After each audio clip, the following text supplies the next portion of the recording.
రే అక్కడే అక్కడే ఆగండి. చేయని తప్పుకి నిందలేసి నిన్ను దూరం పెట్టాను. మళ్ళీ ఇంట్లోకి నిన్ను నా కొడుకు బాలుగా పిలుస్తున్నాను. తప్పు చేయని బాలుని పిలుస్తున్నాను. నా తృప్తి కోసం హారతిచ్చి మరీ రానివ్వాలనుకుంటున్నాన్రా. మీ ముగ్గురూ కలిసి నా కొడుకు కోడలికి హారతిచ్చి లోపలికి తీసుకురండి. లోపలికి రండి. నీ మీద పడ్డ నిందని బయటే వదిలించుకొని మళ్ళీ స్వచ్ఛంగా అడుగు పెడుతున్నావు. నాకు చాలా సంతోషంగా ఉందిరా. రారా. నానా నానా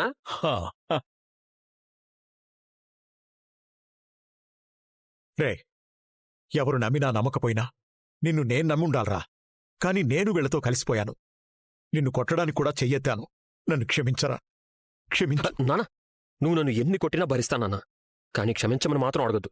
నువ్వెప్పుడూ తలెత్తుకునే ఉండాలన్నా. ఇప్పుడు అంతెత్తున్నది నువ్వురా. భర్తని యముణ్ణించి కాపాడుకున్న స్త్రీల చరిత్రలు ఎన్నో పురాణాల్లో ఉన్నాయి. ఇది కూడా ఒక అందమైన కథలాగే ఉంది. మీరిద్దరూ ఎప్పటికీ ఇలాగే సంతోషంగా ఒకరికోసం ఒకరు బతకాలి. మీలాగే నేను మా ఆయన్ని అపార్థం చేసుకున్నాను. కాని ఆయన కళ్ళల్లో నిజాయితీని చూసి నమ్మాను. అందుకే ఆయన తప్పు చేయలేదని నిరూపించాను. ఇంకెప్పుడు నన్ను తాగుబోతు భార్యనని అనకండి. రోహిణి, నువ్వు కూడా నా భర్త గురించి చాలా తక్కువ చేసి మాట్లాడావు. ఇక నుంచి మాట్లాడేటప్పుడు జాగ్రత్తగా మాట్లాడు.